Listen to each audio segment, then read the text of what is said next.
Thank you. Thank you, all of you, for joining today, especially thanks to you guys who put this event together. What a fun thing to do here during the summer. I am Bob Ward from Microsoft. I love doing this event. Anthony reached out to me a while back and said, hey, you know, you're interested again in doing this. And here's one of the reasons why. I spend a lot of time nowadays talking about SQL Server strategy and Azure SQL strategy, which is lovely. And I love doing that. It's a great part of the job that I have as an architect at Microsoft. But occasionally I like to go back to my roots, which is actually just don't worry about strategy, just present a bunch of internal stuff. Just talk about how things work. It's a lot of fun to do that. So I really appreciate you inviting me here today and for all of you attending live watching this. Let's do some logistics here before we get going. Notice here at the top right of the screen, internals may change over time. You know, I actually started presenting on this topic a while back. So some internals that I present maybe in the next release of SQL, even Azure SQL, could change slightly. So kind of keep that in mind. And above anything else, we will use the Windows Debugger today in some demonstrations. Do not use the debugger in your production SQL servers unless guided by an expert like from Microsoft support. Hopefully they will never have to do that for you. In addition, you probably want to see this deck and you want to see the demos I'm going to show you. So if you look at these links right here in the bottom of the screen, I'll also bring those up again at the very end of the presentation today. The deck's already there. In fact, I just presented this topic in a day-long workshop. You talk about some brain hurting. So there's an expanded version of this same deck and demos available at that same site. I've also taken all my demo scripts and given them to Anthony on the GitHub repo for 8KB. Also want to hear your questions. I'm not sure it's appropriate in 75 minutes to try to do a deep troubleshooting exercise as part of your questions, but we have some moderators here to take your questions, and I'll do some natural pauses during some of the demos to see, you know, what kind of questions you have. But I love talking SQL, anything SQL. So Bob Ward at Microsoft.com, BOBWARD at Microsoft.com. It won't be your personal support email, but if you have some questions about something that we're talking about today, would love to address those at some time after the talk. So let's kind of dive in to see what we're going to do today. So number one, this is what we're going to do. We're going to talk about the what, how, and why of weights. Like, why do we have this thing? Why do you even care about it? How does it kind of work a little bit behind the scenes? We're going to get into one of those type of weights, the dreaded latch weight. We'll talk more in details about how that works. And then we'll end the session, not as much content on the third one as the other two, but we'll end the session with something called a Spinlock, which I've been told can maybe make your head spin as you see something we've implemented. It's a very interesting scenario because it's a scenario that is a weighting type scenario, but it doesn't really appear to be that way when you look at SQL Server. And one thing I make a comment here about this topic is understanding weights is good for you. It's good because you're going to be seeing these in a visible way when you're using SQL Server, Azure SQL, and it's going to benefit you, especially when it comes to troubleshooting some performance scenarios. So I hope you get great benefit out of this topic. Let's just have some fun geeking out a little today on weights. Okay, so let's just first talk about weight types. We'll do one specific, we'll talk about some different scenarios for weight types. The workshop, I dive into a bunch of different scenarios, but we'll talk about one in particular and demonstrate it called SOS schedule yield, because a lot of people are kind of confused, rightfully so, of like, what is that weight type about? But first of all, let's just talk about what is this stuff? You know, in the end, a weight type is interesting because anybody can ask me about a weight type in SQL and say, what is that? I can actually go to a place in the code and find it. Any place in the code where a thread in SQL Server has to wait, a developer goes through the process of setting up called a structure, we'll look at that in a second, a weight info structure, and puts in there the name of a weight. And we created this in a galaxy far, far away back in SQL 4X, because I was back around in those days, 28 years ago. We really kind of created this for us to find bottlenecks, not necessarily for you to find bottlenecks. And we only started with locks, IO, and network. Way back in the day, all we really made visible were locks because people needed to see that. I'm blocking because of a table lock or something. Maybe I might see an IO issue and maybe I'm waiting on network. That's all we really had when we exposed these things in a previous world before DMVs even came around. But as time moved on, what happened was that developers were encouraged that anytime you had to wait in the code, go establish one of these weight types. We kind of went a little overboard here over time.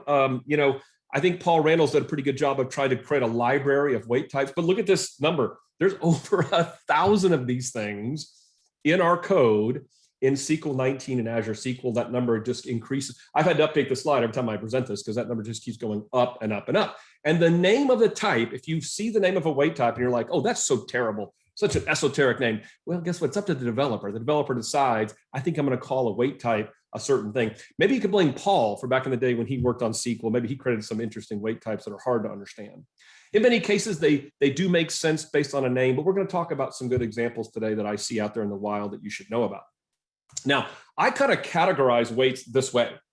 When I think of different waits, and you might see them categorized in Query Store or in other mechanisms a little bit differently, but I categorize them like this. Sometimes you're waiting on a resource, naturally waiting on something like IO or memory or something of that nature. But in many cases, it's a synchronization concept. You're trying to synchronize your work among other threads. We're trying to synchronize your work. Now, that could be a logical thing like a lock, or more of a physical thing like a latch. Or it could be a forced wait, places in the code where we force a thread to wait for a specific reason. We have a very interesting scenario called scheduler yielding, which we'll talk about as a forced scenario. Could be that we're waiting on something external to the SQL engine. We call those preemptive waits.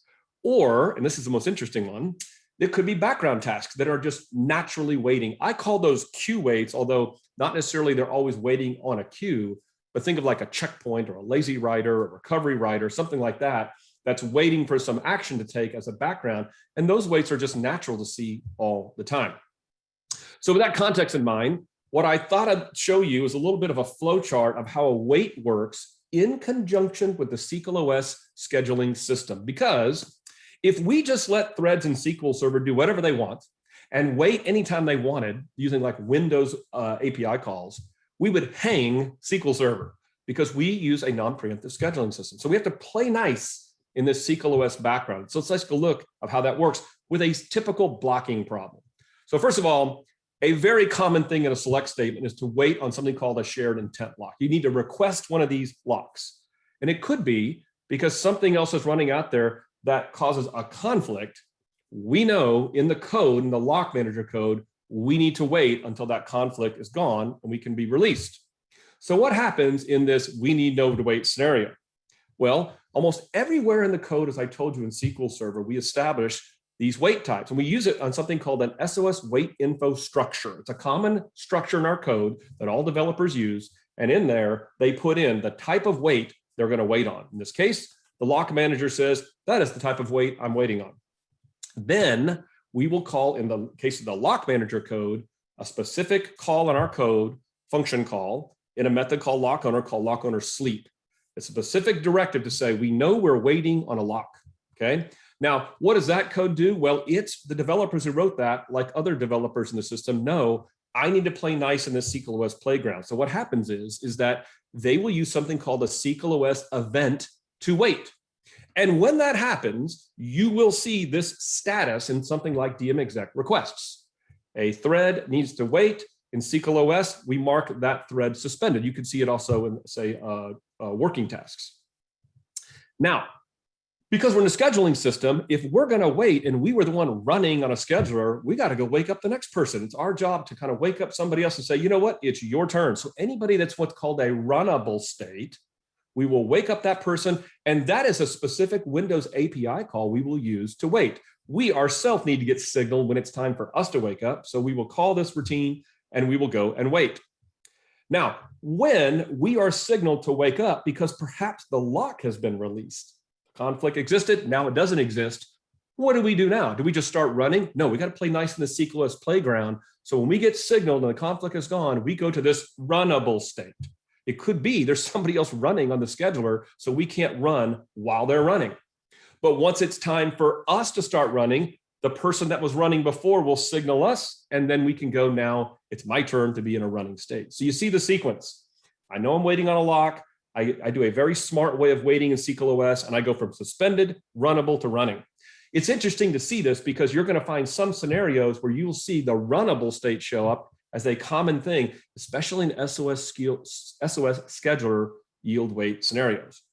So with that basics, another thing I thought you might find interesting is looking at these common DMVs that you see in SQL Server and understanding how we establish types and timings.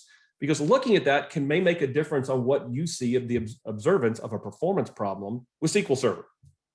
So first of all, When a worker goes to suspended, remember I just showed you what suspended meant. When that happens, we are going to set what's called a worker wait start time in this DMV OS workers. Now, there's really a structure behind the scenes, and when we set this, you just see the visibility of that structure through a DMV. Many DMVs in SQL Server are simply just an iteration over C++ structures in our code. A great way of looking at structures through a table. Thank you, Slava Oaks, for the rest of my entire life for creating this amazing concept. I remember the days when myself, Robert Dorr, Keith Elmore, Slava, Connor, we all talked about doing an amazing system like this. People see this and they're blown away that you can do debugging like this for memory structures in SQL Server. So you set this worker wait start time, and then what happens is you will see now a wait type and a wait resource set in DMExec requests and OS waiting tasks. And notice here that the last wait type at this point is equal to the current wait type. All right, so as you proceed on here, the wait type itself is incremented from a count in OS wait stats. So if I'm suspended, I now can see all of this information. I can see my wait time. I can see my wait resource and exec requests. I know I've started waiting with OS workers. And I know here in OS wait stats, I've got a count incremented that I'm waiting. Now, if you were to go after DMExec request right now and query it again, you would see a duration because we're simply looking at the current start time, the start time of the wait, and what is the current time, and just counting up an increment of what that looks like. Now, at some point, as we talked before, your worker is going to go to runnable. So when it goes to runnable, what does that mean? What happens? Well, number one, we're going to do a start for worker resume. Now you're asking yourself, what about the end time for the worker wait? Well, as it turns out, being runnable is still part of waiting. You may not be waiting on a lock, but now you're waiting to get scheduled to run. Now, typically this happens very fast. So that difference won't be much, but we'll talk about why that could be significant in a second. So I go to runnable, I set my start time, and then I clear the wait type and the wait resource in those DMVs. That's interesting, yeah. Because I'm going runnable now, I'm not waiting on a lock anymore, so I'm not gonna see what I was waiting on because I'm in this runnable state. And then when I go to running, I can accumulate in wait stats, the wait time, the max, and the signal wait time. Now, what does that mean? Well, consider this. The signal wait time is going to be what is now minus when I started resuming. In other words, when I started going runnable. The overall wait time is now minus the start time. So if I have a scenario where I have a scheduling problem, I could see a significant difference between wait time and signal wait time, and the majority of it could be in signal wait time. As it turns out, the SOS scheduler yield scenario only goes from runnable to running. It's never suspended. So that's why signal wait time is equivalent to wait time for a yielding scenario. And then look at this nice important point here. Whenever we go to running, we do not clear the last wait type. This is why when you look at exec request, you can see a last wait type and the current wait type. In the case of SOS scheduler yield, it only goes from runnable to running. So you never see a wait type of that. You only see last wait type. Okay. And then, by the way, you may have used XEvent before. So the wait info and wait completed events are fired as part of going to this running state. Okay, let's stop for a second and do some fun demonstrations here. Now, you're going to really like this because if you want to go follow along, you're like, man, I can't keep up with this stuff. All these scripts and debuggers he's running, this is all based on a GitHub repo. So if you go to this GitHub repo right here, all I'm doing on my other screen here is reading through the instructions and steps that I'm going to show you. So let's look at some basic fundamentals of waits. First of all, I've got a couple of scripts here to run. And by the way, you're not allowed in this session to make fun of my sports teams. If that's the case, then I might as well just drop off the air right now. So if you don't like my sports teams, you're allowed to comment at that, on what we're doing right now. But everyone, I am assuming, is going to love the Dallas Cowboys. That kind of keeps me going as I'm going to talk about my session here. So what I'm going to do is I'm going to run a transaction to go delete something from this table. And then I'm going to go insert to cause a blocking problem. Now, let's do this. Let's just go look at exec request and see what that looks like. This is common stuff you've seen before. So I'm going to run exec request. I'm going to do a join with sessions to only look at user events. And sure enough, I can see that I'm now suspended waiting on a lock, this wait type on this given resource. Well, that's interesting, Bob. I see that all the time. That's not 400 level. Well, let's go look at the debugger. I have the debugger already attached to SQL Server. So let's look at its perspective. This is Windows Debugger. I'm going to break in and I'm going to run this command. I'm going to go bang. That's what that means. That's exclamation mark, unique stack. That means show me all the thread stacks in SQL. Now, remember from my diagram, I said lock owner sleep. So let's go run lock. Let's search for it. Lock owner sleep. And I'm going to go up in this list of threads here and see what it looks like. Go up. Oh, there we go. Now we can see a couple of things from this call stack of a SQL worker thread. This right here is the code you would see for us to go run and process the SQL statement. In this case, it was the insert statement, right? This is what it gets interesting. Remember I told you the sequence that we know we had to wait? So this case here, we're calling lock owner sleep. I told you that. And here is the call within SQL OS to suspend non-preemptive. This is us playing nice in the SQL OS playground. If you look here, you can see this ends up calling an actual wait for single object call inside Windows. So this is us waiting inside Windows itself on something to happen, but we're not taking up a scheduler doing that. Somebody else could run in the scheduler because we played nice in this playground. Let me just show you a quick example of one that does not do that. So if I go look up here and look for resource monitor, and I'll go look up again to find resource monitor. Resource monitor happens to be a background task in SQL Server based on SQL OS, and its job is to monitor the health of SQL Server. Now, if you're going to monitor the health of SQL Server, you can't run on a scheduler because you have to run all the time. So here's an example. You can see here from Resource Monitor as running. And notice there's no SQL OS calls. It calls directly into wait for multiple objects. But what it does is it sleeps for a while, wakes up and checks on the health of things. So there's no SQL OS calls to wait. There's no playing in the playground. In fact, it runs in something called preemptive mode because its job is to monitor the health of SQL, and it can't wait on a scheduler and do the same thing at the same time. Now that's interesting. You might ask yourself, and I've asked this in other sessions before, but what is the state of the stack for the delete statement? If you go back over here and look at the delete statement that I ran here, I ran this delete and it completed in a transaction, but I don't see any thread stack for it. Well, that's because it's not running. It's a transaction that is holding open a lock here, in this case using isolation levels, but it doesn't run an actual worker thread because its job is actually finished. So even though you might see a blocking session, you wouldn't find a worker associated with that session because it's already finished its task. Okay, what about some other interesting things to look at?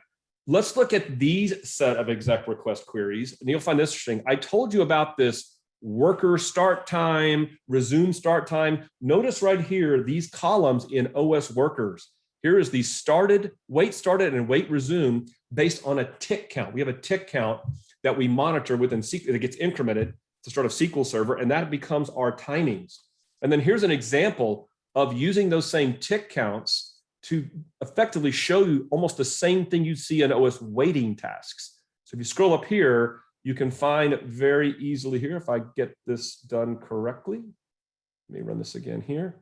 Yeah, if I look through here, I can see some interesting aspects of what's going on in this system. Notice here a couple of things. Notice, for example, about how these wait times get incremented here. So if I can run this again here, notice, for example, that checkpoint is about 7 seconds. And if I run this again, look at checkpoint, it's going to go to a certain number, and it's just going to keep going and going and going and going and going and going. Now look at something called like lazy writer here. If you'll notice here, it's almost showing nothing in this particular case. I'll bounce up and show you a different view of that. Look here, I'm going to scroll up here and show you this view.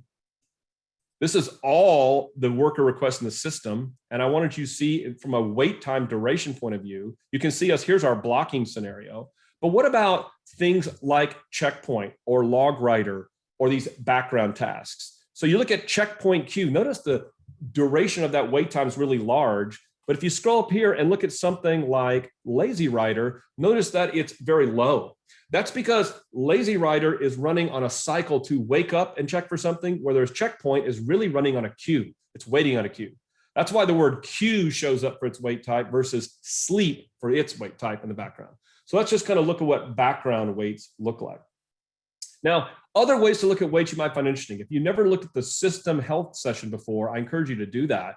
Now, why might you do that? Because every 5 minutes, we're logging important information about the system of the health of SQL Server, including the top weights in the system. So at any point in time, and even if you looked offline, this is all stored in an XEvent file, you could go get the top weight types without even querying or polling this, or even using Query Store, because we put this in a system health session. Now, if we go look back over here, let's go double check here. We're still blocking on this scenario.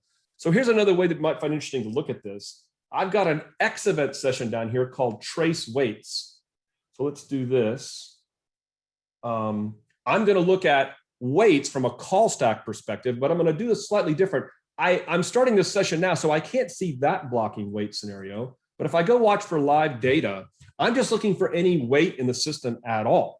Now, if I'm looking at any weight in the system at all, you're like, whoa, what is this information? How could I use this call stack? Well, in support, I used to do this all the time. I could look at something like dirty page poll weight. I could double click here, and I'm going to be given a call sequence.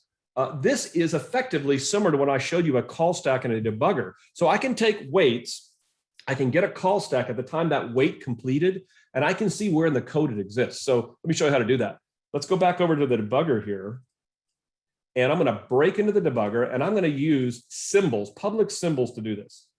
Now, how I'll do this is the following.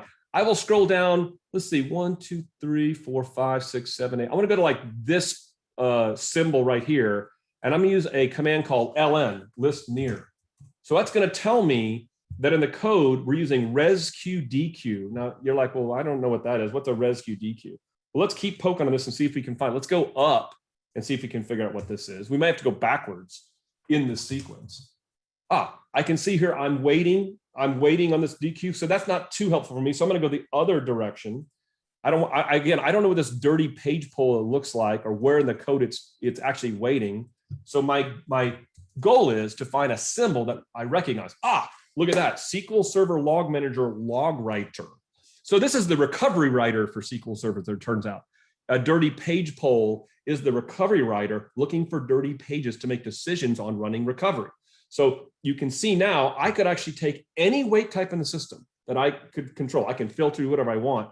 I can ask for the call stack action in the XEvent session and use the debugger with public symbols to find out where in the code does this weight type show up. This is why my contention is, if you've got some esoteric weight type that's killing you, you could literally yourself go figure out maybe where this is happening. Is it a background task?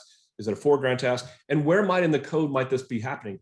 You could add a SQL text to this action if you wanted to find out what query is associated with it. But in this case, no query is part of recovery writer. So for me, I'm looking at symbols to see what is the background task associated with it. Well, that's just a look at some interesting parts of weight. I want to show you one other thing before we move on, and that is something brand new in Azure.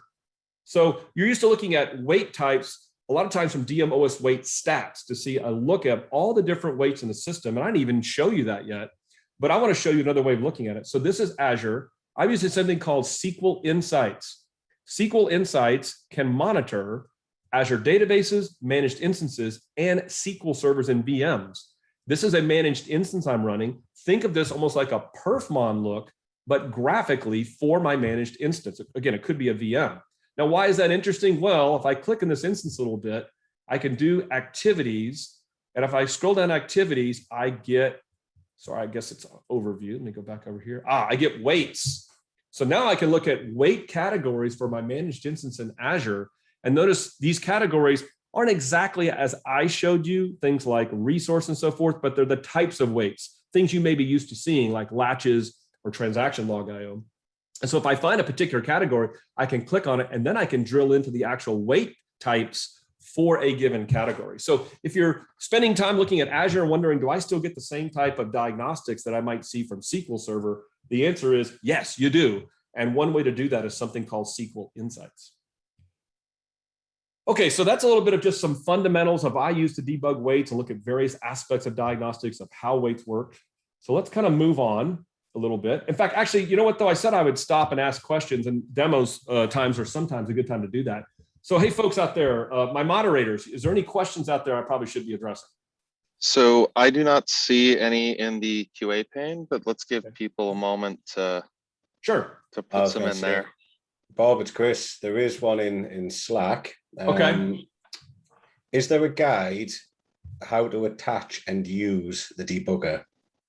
Is there a guide to how to attach and use the debugger? Great question. So number one, as we talked about, not in production. Please don't do that. So if you look at my GitHub repo that I have, I give an actual command. Once you install the Windows Debugger, I give the actual command for you to do that. And in fact, in the GitHub repo, in the workshop I just did in that conference in Orlando, we spent time learning how to attach the debugger. So go back and look at my GitHub repo.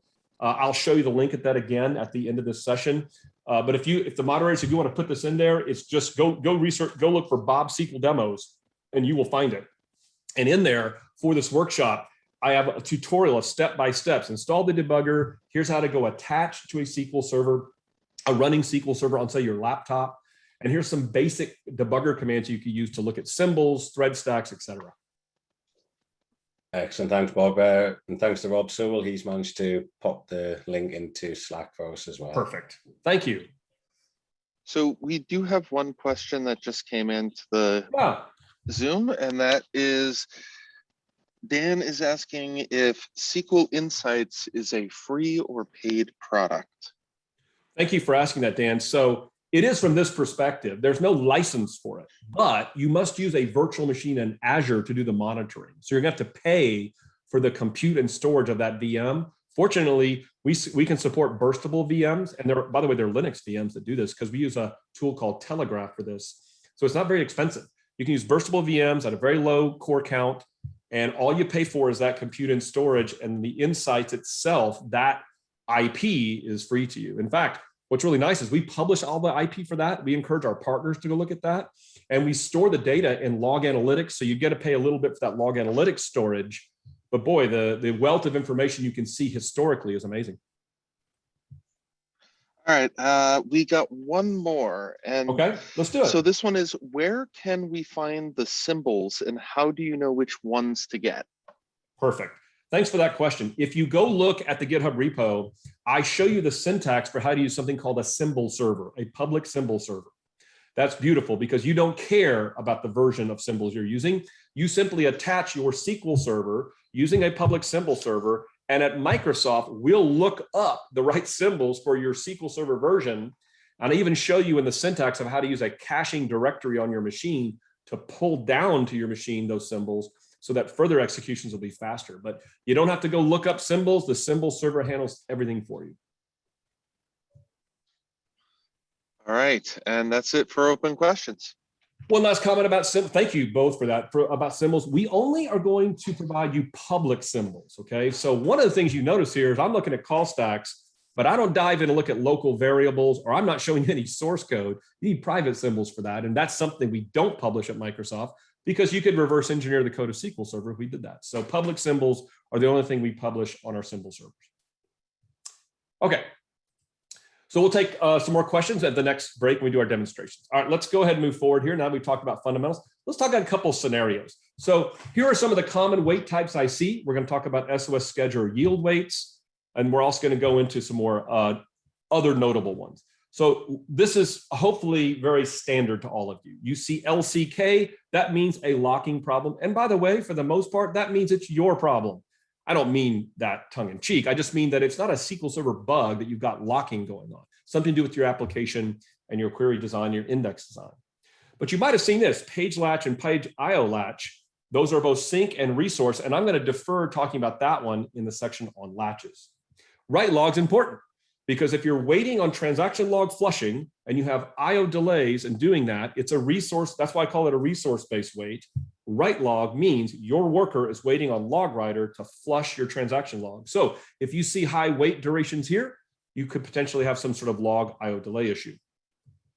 SOS scheduler yield, I mentioned before, that's waiting on CPU scheduling. We're going to look at a second and in depth of more that means. It's a forced wait. SQL's forcing a wait there because we cannot allow all workers to consume all CPU all of the time because we're a non-preemptive scheduling system.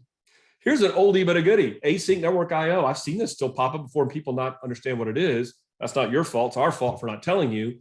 But basically, if you've got a client app that doesn't process results fast enough or a network latency, this will show up on the server indicating, go look at that client or network issue. And then CX packet, what a famous wait type. Nobody cares about parallelism, right? I call it deceiving because if you see CX packet, it does not mean a problem. It does mean something is running in parallel. So if you see CX packet, don't panic. But you do go look at DMOS waiting tasks to see more details there, because in parallelism, in DMExec request will only show you the CX packet wait, and you need to go in DMOS waiting tasks to see all the details underneath. What are the workers in parallel doing? They could be waiting on some other wait type for you to go diagnose. And then background waits. We talked about those already. I'm waiting on a timer. Usually it has the word sleep next to it, or I'm getting signaled, like in a queue scenario for checkpoint, where somebody signals me that I've put something in a queue for somebody to take action. Let's talk a little bit about SOS schedule yield wait. I call it a forced wait. And this is how it works in SQL Server.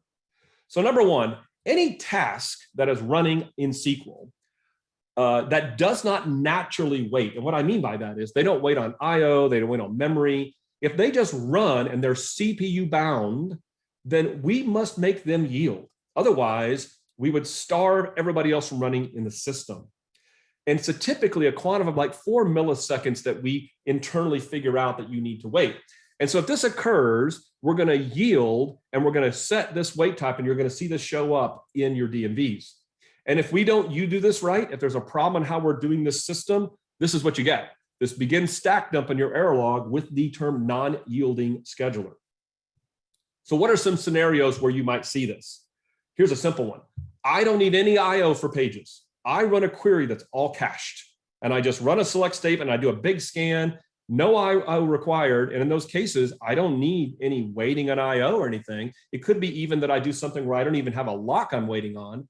So I'm going to make sure, and SQL is going to make sure that we force a yield in that case. What about things like T-SQL variables or expressions or query compilation or even hashes and sorts?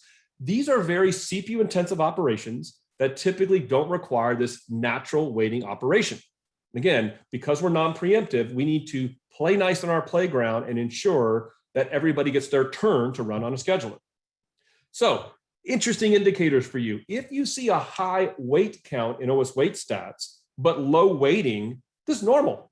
Because even if you have one person running on a schedule and no one else, we're still going to make sure you have to yield. Why? Because background tasks have to run too. There are things going on in background and processing IO that are required to run. If you see a high count and a high wait, this could be an indication you do not have enough CPU resources for your queries, or your workload is very CPU bound and needs to be tuned. Or you could be using resource governor capping to see that.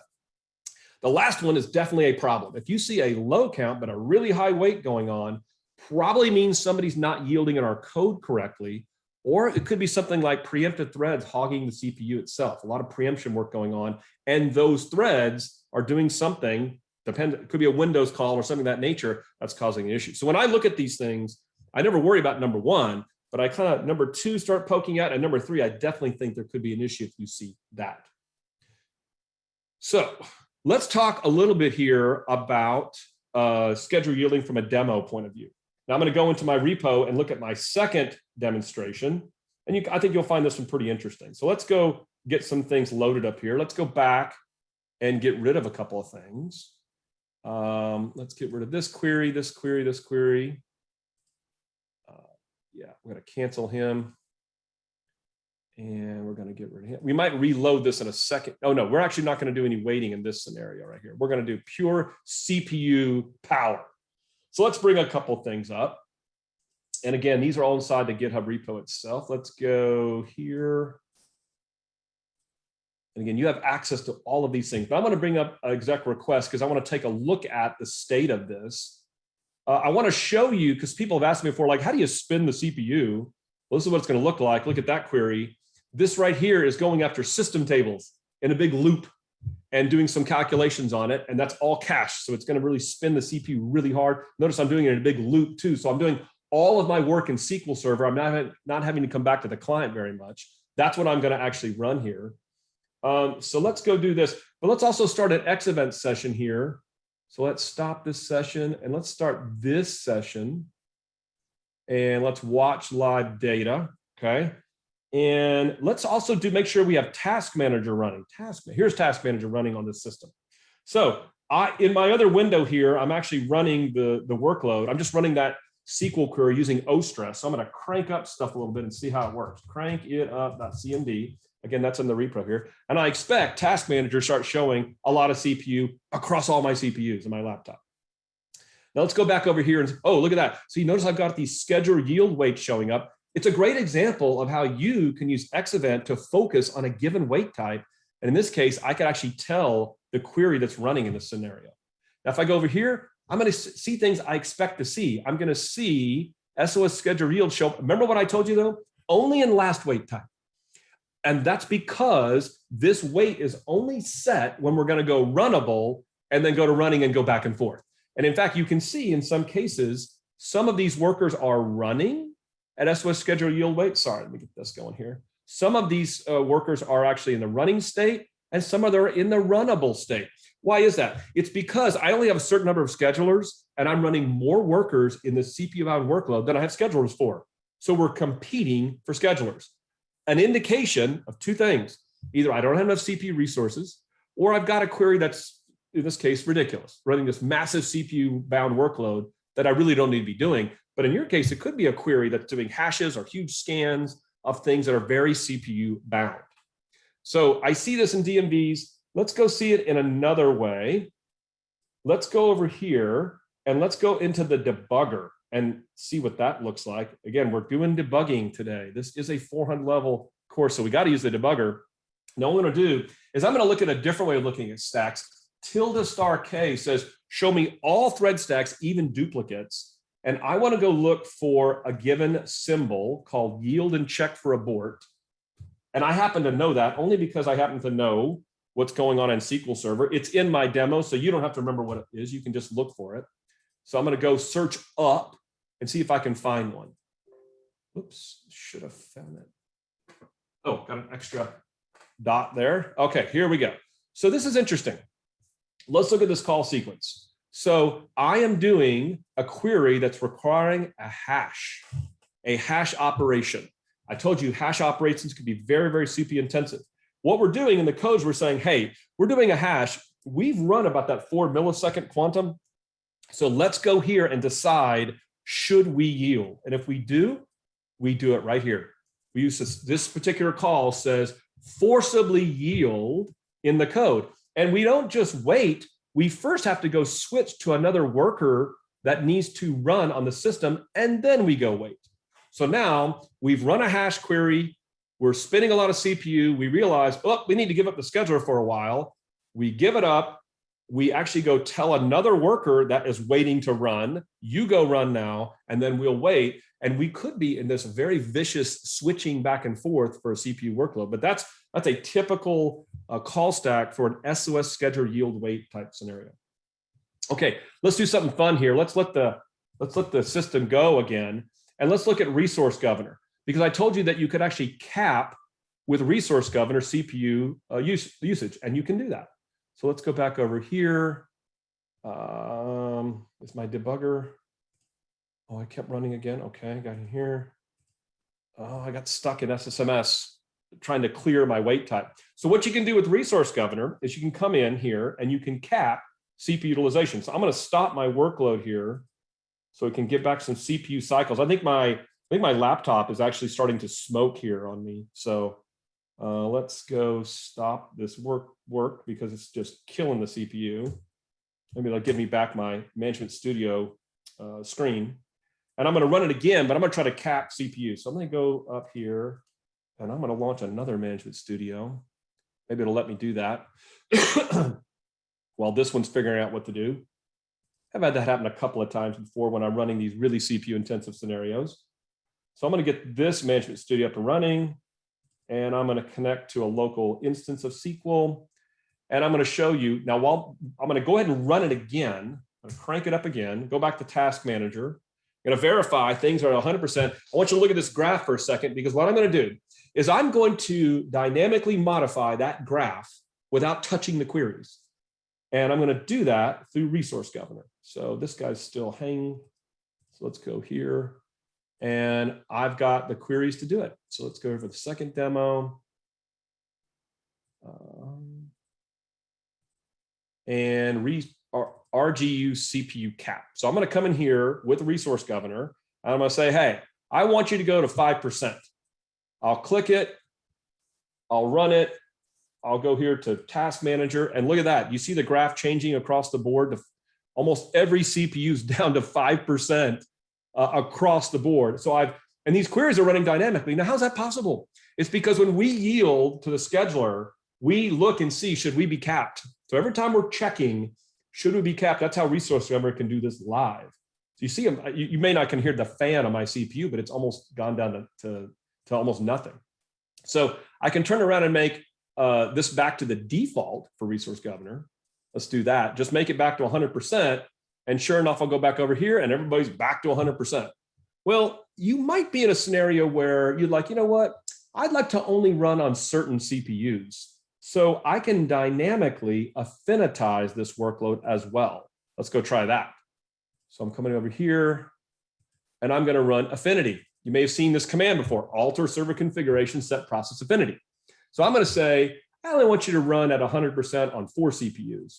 So I'm going to run here. What I'd expect to see is the top 4 CPUs are made at 100%, but the ones below it, not at 100%. And you can see they're down. By the way, the reason there's some CPU utilization is because OStress is running locally still on my laptop. If it was running remotely, I'd see almost no CPU running down here. And then if I wanted to go bounce this back again dynamically, I could simply go in here to CPU and I could say reset it to auto, which means don't affinitize SQL Server on any CPU. And I'm magically back to 100% across the board. This is the power of how dynamically you can control execution. And because we're CPU bound, these are queries that haven't even finished yet. But because they yield each time, we check to see, should we affinitize? Should we move something off a different CPU? Or should we control its execution? So a little fun with schedule yielding. And I hope you've gotten the concept here is that it's something SQL must do. And if you see it, don't panic. But if you see it in the way I showed it to you, where you get really high wait counts, or you actually get low wait counts but high duration, then it's something for you to look at. Now, one thing that I wanted to double check to show you here that you might not have seen, now that I'm mentioning it, is that signal wait versus not signal wait. So again, this is schedule yield. So if you go back here, oh, here it is, wait stats I wanted to show you. So notice that SOS schedule yield is right here. Notice the signal wait time right here is almost identical to the wait time. That's because that wait means all you're doing is getting signaled the whole time. You're going to runnable, you're going to running, runnable, running, runnable, running, back and forth for a very high CPU bound workload. So that's why you don't see it. Now remember, we talked about this. If you had another wait type, say like write log, where signal wait time was, look how low write log is for signal versus its wait. If you saw that for write log, that's a problem with the system. That's not like a log IO issue. That's something with scheduling yielding going on with SQL Server. Probably need to call support and take a look at it because something is not working correctly in the engine itself. Okay, let me stop this workload. And I don't know if my management studio ever recovered here. I really didn't like that. No, it's still kind of spinning away there. That's okay. I was able to get another one running on the system. So, all right, let's go back to our demonstration and let's flip over now and let's do a time check here. I think I got about 32 minutes left, if I'm not mistaken. This was a 75-minute talk. Of course, I could go on for hours about this stuff, but we got about 32 minutes left, so that's pretty good. And so let's flip over. But first, let's talk about a couple other waits. We're going to talk about non-page latch waits in a second. Preemptive waits, I want to pause for a second and talk about that. So anytime in the SQL Server engine, we need to make a Windows API call or a call to something else that we don't control scheduling for, we go preemptive. And what that means is that we mark this wait type preemptive something, usually indicates the type of API call we're making, and we move them off a scheduler. And what do I mean by that is they're not part of the scheduling system anymore. Therefore, they don't hold up anybody working. They could be doing anything. Like a common scenario might be, if you had an issue with this, would be doing like a integrated Windows authentication login where we have to go to a domain controller and authenticate that user. If that took a really long time, you might see preemptive with a certain API call, lookup account SID, I think is what it's called, and you would know that's what's going on. Prior to implementing this in 2008, it was really bad because you couldn't know what's going on in the system. In fact, you sometimes could get hung because we didn't even move off a scheduler. We would try to go to a Windows API call and we would hang an entire scheduler, and it would require a stack dump and a call to me or Bob Dorr, Keith Elmore to try to go figure out what was going on. So we added this as a nice little way of not just protecting work on schedulers, but to giving you more diagnostics of what's going on. Header sync commit, if you ever see that with an AG replica, that's normal. That's part of just synchronization going on between a primary and a secondary replica. Resource semaphore are memory grant limit throttles. Don't forget that you have a couple things to your disposal now that you didn't have before. You have memory grant feedback, which could help these scenarios.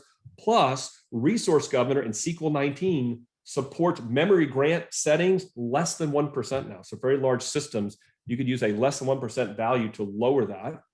IO completion, it's different than page latch IO and write log. It means I'm waiting on IO for a spill to temp DB. So if that wait type was high, first of all, it indicates you're doing a spill, which you don't want to do, but it also indicates you might have some IO latencies on the drive for temp DB. Thread pool means you're waiting on worker threads. So if you've got too many requests coming in for worker pools that you've got set up, you can see a thread pool wait. It only shows up in OS waiting tasks because a thread doesn't become a request until it gets a SQL query, doesn't become a request until it gets a worker thread.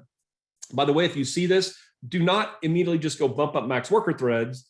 It could be of a big blocking problem where all the workers are consumed and then new requests coming in see thread pool waits and OS waiting tasks. You need to go figure out the problem versus just simply going in and creating more worker threads. And then log rate governor and RBIO, we're going to talk about that here in a second. They involve transaction log waits or transaction log throttling with Azure. So let's talk about that for a second. This is something new. I haven't really talked about this a lot, and some people see this showing in Azure. They want to see how this actually works. So first of all, in Azure, we limit log rates depending on something called a SLO, business critical, general purpose, depending on what you picked to do your Azure database or managed instance. And so how this works is the following. So you have a primary compute with a SQL running in Azure. And when, let's say you run a transaction that generates log records. When you do that, when log records are generated, because we know how much log we need to generate, we can check on the current log bytes required for that transaction. And if it is this number of log records getting generated have hit this limit, then we will make you wait. We'll make a log rate governor wait type show up. And you haven't even written the logs yet. You haven't flushed anything. You're just generating log records as part of a transaction of building this log block. So then once you pass that, if the limit's gone, that's when you run into a log flush scenario after you commit or a wall protocol scenario with log writer. And that's where you might see a write log wait. So log rate governor is not a flushing of the transaction log. It's a limit on log rate generation going on from your query. Now, hyperscale is a little different because hyperscale scenarios, we're using logs to feed page servers as secondary replicas. We have additional log throttling. In fact, we have a service running inside the cloud looking at this. And so it's possible that what could happen is, depending on the situation you're running, if we're behind in applying this log to these different systems here, it could be that what we'll do is we'll lower the log limit based on this throttling. And if we detect that you've lowered this limit and we're going to throttle you, let me go back up here, then you might see something called an RBIO wait. So not just a log rate governor wait, but if you see a RBIO wait, that means it's specific to something going on in hyperscale. And there could be something wrong with your page servers or the replicas of us feeding log changes. So log rate governor just on log generation, that could happen in any Azure scenario, whether it be database, managed instance, general purpose, business critical, hyperscale. That's one scenario. RBIO being very specific to the hyperscale option for Azure database. Now, one thing to keep in mind here, I don't see this all the time. It's not like we're out there limiting logs so bad that your apps will always hit this. I mostly see this a lot during some ETL or loading scenarios. In fact, I'm not going to have time to show you this demo today, but it's in the actual GitHub repo. I show the difference between business critical and general purpose because we have a higher limit for business critical. And the scenario I use is a parallel select into. Parallel threads all generating a ton of log all at one time, and they actually get hit by this limit like in the general purpose scenario. But if you go to business critical, you actually get more log, and so you would hit that problem there. All right, so let's move on and talk about latches, a very specific type of wait. And you need to know a little bit about what this thing is and why we introduced it. So in SQL 7.0, we introduced that product. We all of a sudden wanted to introduce the concept of row level locking. And in order to do that, we had to introduce this concept of page latching. So it's all about something called physical protection. Do not think of this as a lightweight lock. Locking is a logical concept. Latching is a physical concept. And I'll show you an example in a second what I mean by that. It is this right here, though. It turns out we've started to use latching for more purposes than just pages. So what it really is a thread synchronization mechanism for important structures or code.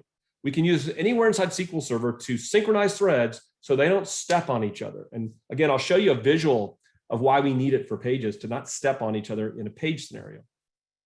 Now, there's no isolation level or transaction semantics. That's because, again, it's a physical concept underneath the covers with SQL. In fact, we honestly built this scenario so that you never would see it. I remember talking to David Campbell back in the day when this showed up. I said, Dave, I'm seeing these latch things. He's like, oh yeah, you really shouldn't be seeing those latch things. And I'm like, well, I am. And as it turns out, because of things happening not directly under your control, a latch weight could show up. There's ownership waiters or compatibility matrix, just like there are for locks. But notice this, there's no latch hint. If you start running into latch problems, latch weights, it's not like you can go in and change the latch mode to be used like shared or exclusive to go solve the problem. What you have to do is observe what is the latch all about to decide, is it something I can take action on? Now, based on this, what is it really? As it turns out, it's a C++ class inside SQL Server. And this is what it looks like. In the beginning, we have a list of waiters. So any latch that occurs, if somebody's waiting on a latch, we can have a list of tasks or SOS events to wake up tasks that were waiting on a latch. And then we have the owner, the task address of the owner of the latch. So every SQL Server task, which is assigned to a request, if there's a query for it, has an address in memory of a task, and that owner of the latch will show up here. This is why we can actually show you latch ownership inside our DMVs. Now, the count is the latch itself, and it's really interesting. We use a very complex thing called a bit mask.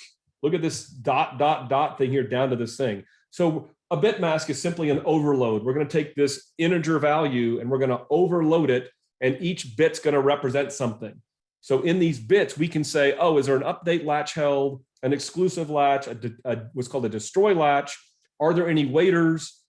We even have a Spinlock to protect the actual latch value itself. So there's things we pack into this integer value so that we can quickly go look up and see, is anybody waiting in the latch? What kind of latch are they waiting on, to make it very fast in the code? That's because since it's a physical concept, we don't want latches to be held very long. You'll find out, and when we talk about Spinlocks in a bit here, that those are really, really super fast, and they're intended to be acquired and released very, very quickly. Okay, so one concept you understand from a latch point of view is a difference between a page latch and a buff latch. So number one, a page latch is really a buff latch because for every database page in the system, we have a structure called a buff structure or buffer structure. And for page latching, we use these modes in this fashion. We use a shared page latch for reading a page, an update or exclusive latch to write to a page, a keep latch to traverse pages like lazy writer just looking through a bunch of pages, or even lazy writer freeing up a page, something called a destroy page latch. And you will see these latches in the form of page latch XX, SH for example, or page IO latch XX, which I'll talk about what are the differences of those in a second. So why does it matter? Well, as it turns out, it really is an actual structure called a buffer structure in memory. And at the top is the page address. In fact, it points down to the page in cache. But somewhere in that buffer structure is also a value, which is the page ID, the page number for the page itself. And what's really important are these two things. One is a bstat value. It's another overloaded bitmap value that gives us the status of the page or buffer. For example, has anybody touched the page? Has it been modified? That's called buff dirty. Is the page in the middle of IO? We'll show you shortly with page IO latches why that is important, right? Or buff IO error, like a checksum error on a page. And then lower down at the end of the buffer structure is the actual latch class itself. The latch class I just showed you, that is stored inside the buffer structure so that we can track all the ownership of this. So whenever you hear anybody talk about buff latches or page latches, they're really one and the same, but now you see the difference because latching happens on the buffer structure, not on the page directly itself. but the buffer structure is always tied to a pointer value to that page. Now, a lot of times people have seen page latches show up in DMVs and have wondered, what the heck is this? There's a DB ID, a file ID, and a page number. Well, I don't know what object that belongs to. So what did you do in the past? You would do what I did. You would take that value and tell a customer, go run DBCC page on that value and find up the object ID.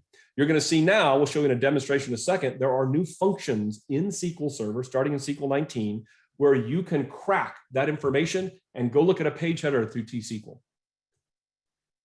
So let's spend a few minutes here talking about why we need a latch. I've had a lot of people asking me before, again, like, I still don't get this page latch thing. I thought I had row level locking.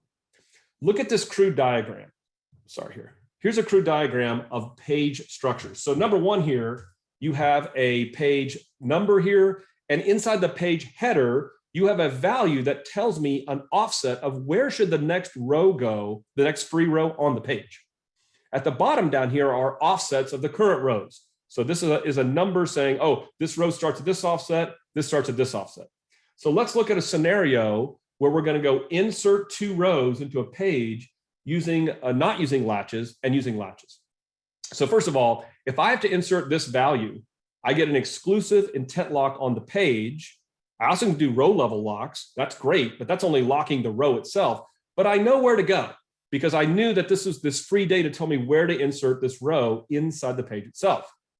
Now, let's say at this point in time, because I'm on 2 different schedulers, another thread came along and tried to insert this value. This is not a conflict because these are 2 different rows in the system. So what would happen here if without a latch this occurred? Well, look at that. Because this had not been updated right here, I was allowed to put the row on top of my existing row. That would be a problem. I just lost data because of that. And this, it's so funny, quick funny story here. I drew this diagram many years ago based on a whiteboard session with David Campbell. Like I asked him one time in Redmond, we're up there, I'm like, David, how does this thing work? And he drew this thing for me in a very convoluted way. I didn't have a camera phone back then, so I had to re-sketch it down, and I built this diagram based on this story. So let's go back and think of it again. Let's reverse things again. Now let's assume that the first insert gets an exclusive latch on the buffer for the page. When that happens, it puts its row in. If this comes along, it also needs an exclusive latch because it's going to modify that page, and it's blocked. It's blocked because I still have this latch. So what happens? I come in, I get to put my row offset here, I get to change free data, and then I release my latch. Now this insert comes along and says, great, it's my turn now. So I will come in and I know free data has to go there. I get to put my offset in, and we are all happy. It's a great explanation of why latches are critical and why it's about physical protection of a page. Now let's also talk about page latch and page IO latch, because a lot of people sometimes get confused between the two, and it's not your fault. Number one, when a worker thread has to scan a table, it's possible that a page it needs is not in cache. Happens all the time, right? So how do we make sure that no one reads from this page while I'm trying to load it in from disk? We'll use latching for that purpose. So what will happen is that when the page is not in cache, I'm going to acquire an exclusive latch on the buffer tied to the page. The page has nothing in it at this point. So if anybody tried to read it, it would be garbage. In fact, it would not be a good idea to show that, right? So what will happen is I need to do an asynchronous IO request to get the data on disk into the page. What I'll do is very tricky. I'll mark with that status a buff IO status. Buff IO means it is in the middle of an IO. And when that happens, I will acquire a shared latch on the buffer after doing that, because it's an asynchronous operation, right? Well, what happens when I acquire a shared latch on something that's exclusively latched, even though it's me? I have to wait. I have to wait because there's a conflict there. And because it's marked buff IO, I get to put that little IO next to it. This is why there's a difference between a page latch wait and a page IO latch wait. The latch code itself understands that a buffer is in the middle of IO and can change the wait type to be an IO latch versus just a page latch. And then things get really nice. I complete my IO, I release the exclusive latch, the shared latch is required, the wait goes away, and I can now go read the page. And this explains the mechanics of why an IO latch is different from a page latch.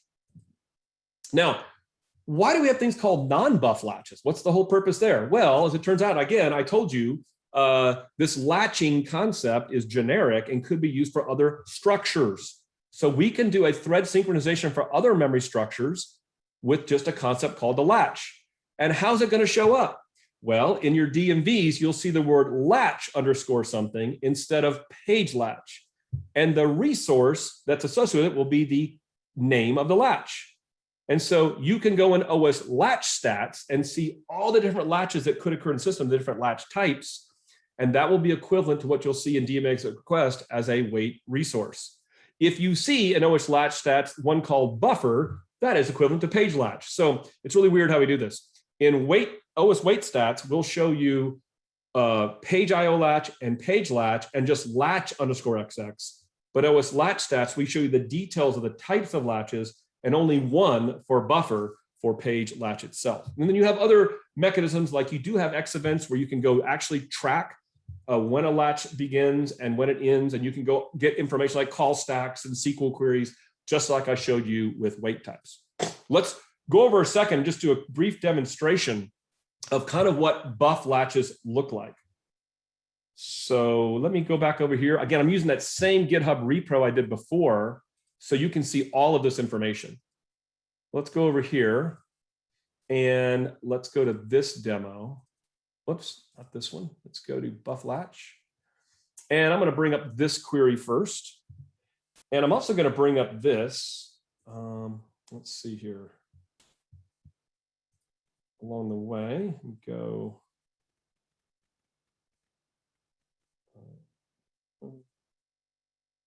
Find the files I need to show, because I want to show you kind of how I look at these bit masks while I'm looking at this information. So let's go here to buff latch and this little nice, look at this handy thing. This is my little diagram of these things I was showing you before as these status values as I'm running this thing. We can flip back and forth and look at it. So I'm showing you, in this particular case, I'm going to just do this right here to look at a page. I'm looking at page 1 of 1 in master, okay? Now notice here, what is this thing? There is your buff structure. Remember we said there's a buff structure and a page. This is a separate memory address holding this information. And in fact, notice here, the very first member of the buff structure is indeed the address of the page. But to make things faster for us, we actually stick in the page number in the buff header, in the buff structure itself. It's in the page header as well. And then notice our bstat value. Let's look up here in this particular case, bstat is a 9. Well, what the heck's a 9? Let's go back over here, look at our little diagram here. A 9 is what? If you look at this, in fact, I've got the comments for this here. You scroll down here, you can see a 9. This means on LRU and hashed.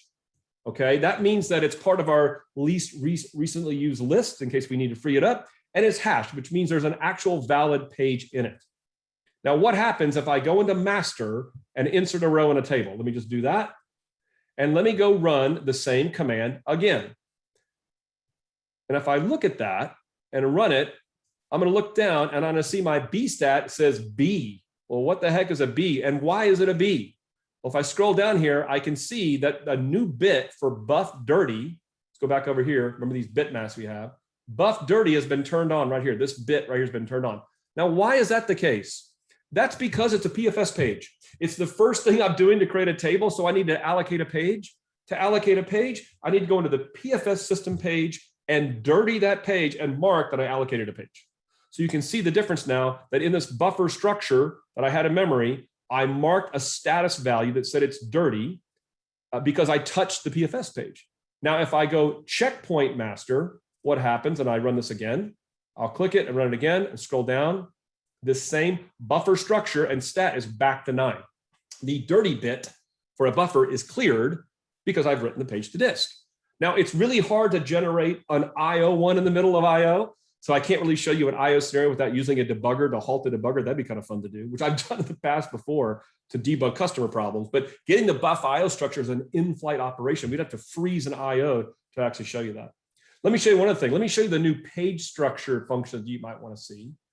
So let's go over here. Now, in case you didn't know, the Baylor Bears won the national championship in basketball this year. I take every public advantage to remind people that my college team won the national championship. I think Buck, Woody, and Anna Hoffman are really tired of me saying that, but I don't ever get tired of saying that. So I'm going to go create a database right here. And what I'm going to do is I'm going to bring up this particular, let's see, right here. So let's go bring up exec requests. Let's do that because we want to go see, do we have a latching problem? And what does that resource look like? And how do I use those page functions to break down what the latch belongs to? So I've got another thread I'm running down here. And again, this is my GitHub repo right now. So I'm going to go here. Let's go to 6buff latch. And I'm going to go run a bunch of inserts against this table, a bunch of users doing inserts. Let's go see. So if I run that, what does it look like from a DMV perspective? Notice here, I've got a bunch of workers that are suspended. Remember the whole suspended runnable running phase cycle. You're running an insert, waiting on a page latch. And here is the resource. Database ID, file ID, page number. Well, of course, everybody knows what 14747 is. Again, in previous versions of SQL Server, you'd have to run dbcc page to go crack that out. Now, with a query like this, I can go to a query like this and I can find out exactly what these pages belong to. Now, I've already flipped along in the cycle of pages, so this is the new page ID. So what I'm doing is everybody's waiting on a latch on this page, and you can go see it. Look at this. You can actually see other elements of the page header. This is a way to go crack a page header today in SQL Server without running dbcc page in a supported way without a debugger. And if you look over very closely here, what this is a clustered index. I've got a clustered index where I'm adding at the end of the page, a classic hotspot clustered index where everybody's trying to throw an identity value at the end of a clustered index. But again, the key was I don't have to worry about using dbcc page anymore or a debugger. I can use basic T-SQL functions to crack a page and see what object it belongs to. Quick tip, a really cool way to look at tempdb latch problems. Tempdb page latching usually being on system pages. So if you don't want to calculate, is it a PFS page, a GAM, a SGAM or something, you can use this technique to see exactly what kind of latches. Maybe it could be a system table page for your tempdb latch issue you're trying to look at. So that's a little bit about latching and buff latching. Let me stop for a second here because we got about 8 minutes left because we want to finish talking about Spinlocks, but let me see if there's any other pressing questions that we have before we finish out. We do have quite a few. Let's take a couple and then we'll finish with the rest. Okay, is that all right? Yeah, that works. Chris, what do we have in Slack? We don't actually have any in Slack at the moment. All right, then I'll go from your here. side. Okay. So the first one is from the SQL stability standpoint, is it safe to catch the call stack? So the answer to this question is the following. Anytime you use a debugger with SQL Server and you break into a debugger and look at a call stack, you've frozen the process. For XEvent, it's completely safe. For XEvent, there is no pause of SQL Server. There's no performance overhead. We do have some actions in XEvent to trigger a stack dump. That's expensive because we're generating a mini dump. But the call stack is completely harmless and shouldn't cause you any harm or performance issues. Okay, another question. A page latch sounds like a page lock. Is there a difference? Great question. And a page lock and page lock are completely different. Let's explain it. A page lock is usually used for transaction logical isolation purposes, okay? We can use table locks, row locks, page locks for all those reasons. And in fact, I showed an example where I had 2 queries using page locks, intent page locks with row locks against a page. So that's just for the semantics of doing your operation. A latch is required physically to protect everything on the page. Think of the page as a memory structure, not just the row of data, but the header, the offset, the free data, all these different things. So we have to use a latch to ensure the complete operation to update a page is atomic and not interrupted by anybody to make sure we don't have collisions. So think of page locks, all about logical isolation, and latches for physical protections of memory structures. All right, I think the rest we can wait on until the end. Okay, and we might not get to our Spinlock demo because I do want to answer all your questions. So let's just go talk about Spinlock to finish, and then we'll see what questions we have. Okay, so we've talked about weights and a specific type of weight called latching, which you see all the time. There's one last one called Spinlocks. I think it's important for you to understand. How is it possible to be running and waiting at the same time? Well, you can have something called a spin lock. In other words, what we do in SQL Server is we're going to consume CPU to synchronize threads. In other words, you spin while you wait. This concept of a spin lock is not new to SQL. It's a computer science concept that's been around for a while. We just happen to use it for very, very high performant code sensitive operations. They're much lighter and faster than anything else we can use. Faster than latching, faster than anything we have. It's because there's no kernel operation required to do this. We are spinning in our own assembly code to make this actually work. And we use it to protect things like lists and hash tables. Usually it's a list-based thing, something that we need to iterate a lot of threads at the same time, and code we need to run over and over and over again very quickly. So it's all about thread safety and a very lightweight, fast approach. While you spin in here, while the code spins, you control the scheduler. There's no yielding, but we do have a concept called a back off to prevent hanging the scheduler. Now, does it matter? Like, this is really interesting, Bob. Do I care? Yes. Think about this. If you have a high CPU problem, but queries may not show the issue, like there's a lot of CPU, but your query may not show it, it could be a spin lock that's going on in our system. So hot lists or area of our code that are very hot, that are not partitioned correctly, especially for high CPU machines, this may show up. It could be you just see spin locks like other things in life if you go look at the DMVs. But usually, and I'll show you some indicators in a second of why you think it might be a problem, that usually you don't care about these unless you see some sort of CPU issue that you can't explain. So here's the fundamentals of how they work. Inside the code, we attempt to acquire a spin lock. We use this something called a compare and swap atomic operation to do this. In the case of a 0, if we actually go look at this compare, it means the spin lock is not in use. If it's greater than 0, it's in use, and it happens to be the thread ID of the thread that owns the spin lock. And we look at the spin lock as a structure, and this lock here, this long value, is the spin lock we're looking at this 0 comparison for. And the type is actually a name, so we can track what spin locks are in the system. Now, compare and swap is an interlock compare exchange atomic operation at a processor level. It's very important we do that. We do not want to get context switched in Windows or in the kernel while we're actually doing this. So if we attempt to do this and the spin lock's in use, we increment the collision counter that we had a collision of a spin lock. And we spin. And spin means we just do a loop inside our code, and we call yield. Now, in the case of spinning, we do call yield inside the kernel so that Windows could yield us if necessary. They could yield to other threads running on the CPU. But we have a limit on spinning, and we increment a spin every time we do it. So we've collided, we start spinning because somebody else owns a spin lock in this case, some sort of memory structure or list that we're trying to protect. And then we attempt to acquire it again. And if we attempt to acquire it again and we can't do it, we do something called a back off. And a back off can involve switching inside SQL OS to make sure we don't hold up a scheduler. Now, we also increment number of backoffs, and we mark it with XEvent. This is one way that we in support, when I work in support, we can track what kind of spin locks are causing problems. What's the call stack for it? We can use this XEvent to do that. Notice that call stack showed up again, right? And then what we do is, if we have to really back off a lot here, we still can't acquire this. We have something called a back off warning, and we have something called sleep time or a sick spin lock. So what happens is these back offs are really important to see whether there's a spin lock that's really hot in the system. And then, by the way, if we have to back off, we will increase the limit of spins. We'll like spin more, and we'll go back and try it over again. So that's why it's called a spin lock, because you're spinning while you're trying to acquire a lock, but we have code to make sure that we don't just hog the CPU the entire time. But if we're in this vicious cycle of doing this, you're going to see a lot of CPU usage, and you're not going to be able to explain it. So how do you see this? There's a DMV, what a surprise, OS spin lock stats.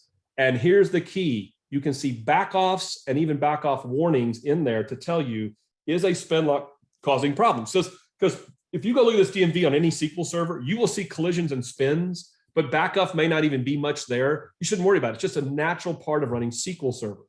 But if you see a lot of backoffs and you need to debug this, you can use the spin lock backoff XEvent, or even the backoff warning XEvent, which means there's a really serious problem going on.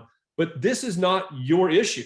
This is a SQL Server issue. We, again, built Spinlocks, so you don't have to worry about them, but we expose them so you could diagnose a problem if necessary. And then NSP Server Diagnostics, which is in your system health session, there is a count of these 6 Spinlock backups. So you could go at a SQL server that's had problems and maybe see evidence of this without even have collected any of these diagnostics. And then again, is it a problem? Well, if you've got unexplainable CPU that's really high and there's no one query doing it, it could be a Spinlock problem causing this situation. In the GitHub repo, there's a really cool example. You have to use a trace flag for this to show the Spinlock problem. And why do you have to do that? Because it's a bug we fixed. It's a known Spinlock issue we had in several releases ago of SQL Server, where we didn't partition a list correctly across CPUs. So if you go run this with this trace flag, it actually reverts back. So you can go look at the old behavior, but it's something that we've just fixed in SQL. And I see less and less of these issues now in the product. I used to see this a little bit more in earlier versions of SQL, but they still could show up. And if you got a highly unexplainable CPU problem, this is something you should go look at. Wow, bunch of stuff, right? Weights are a very important part of debugging performance problems.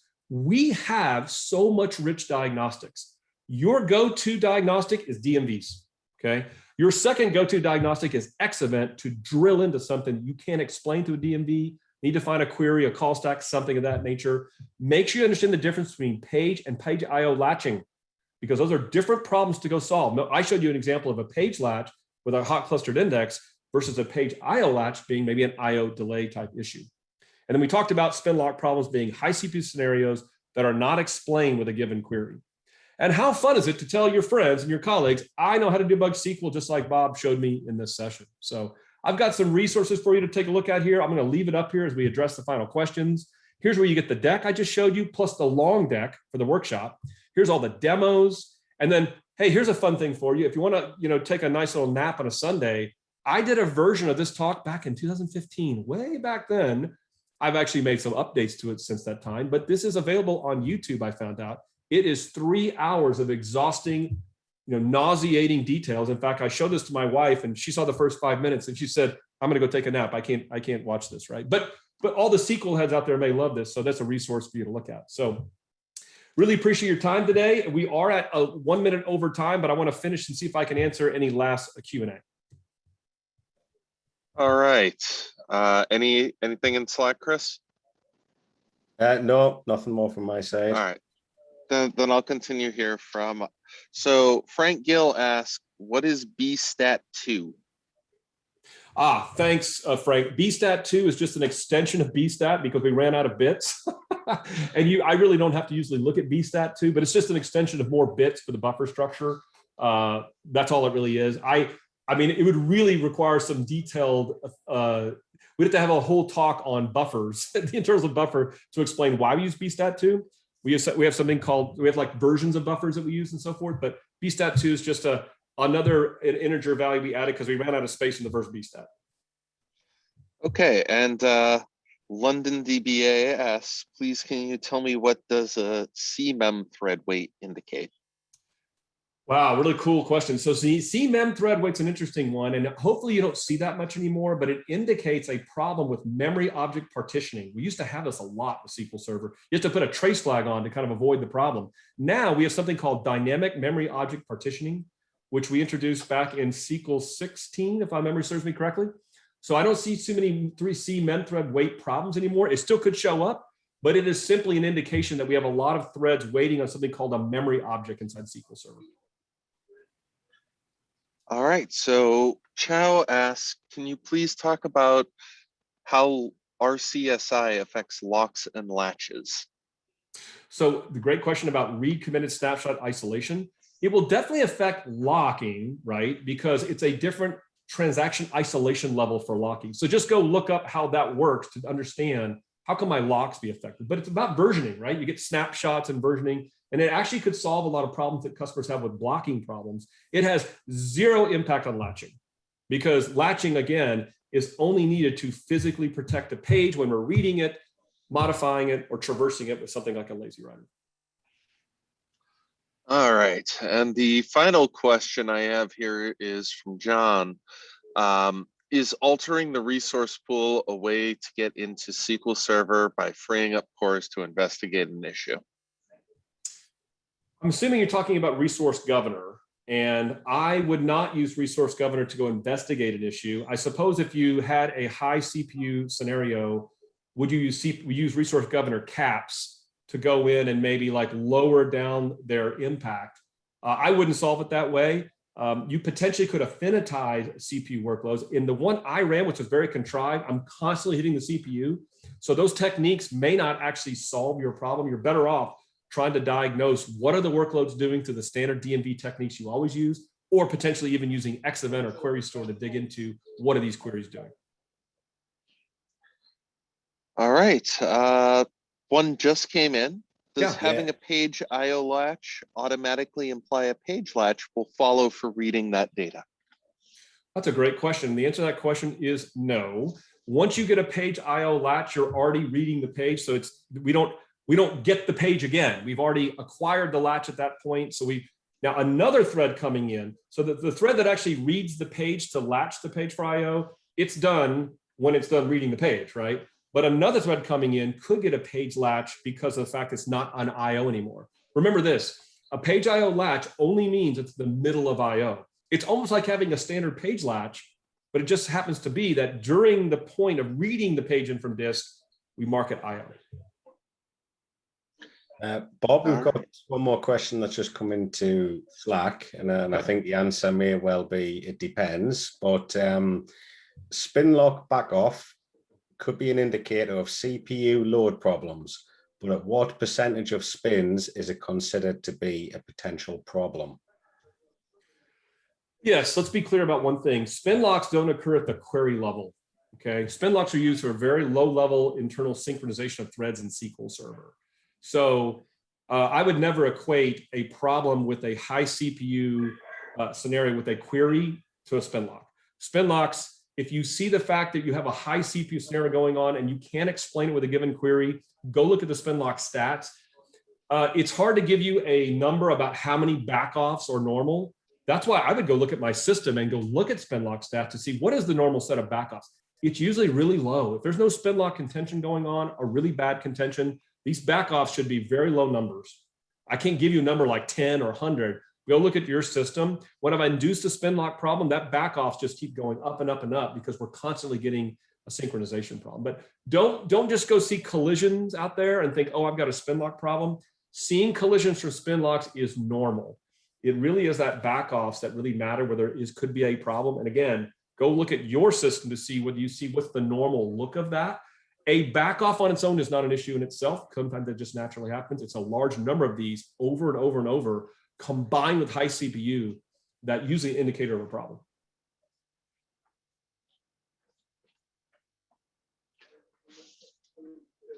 There are no more questions in the Zoom Q&A. Well, I just want to thank everybody for hanging in there. I don't know if it's 400 level. Aaron made a fun comment at the beginning that, you know, your 400 level is not everybody's 400 level. I always try to under level mine a little bit because I'm worried that somebody's expecting, what was that one Anthony has, 8192 level? I don't even know what that means. Well, I guess it's a page size, right? But I love talking about this stuff. I hope you enjoyed it. Again, bobward@microsoft.com.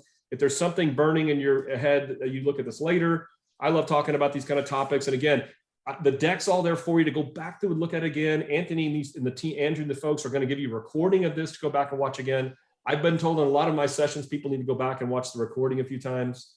That's a compliment, I guess. So, but thanks again. Thanks for allowing me to come on, and thanks for your time today.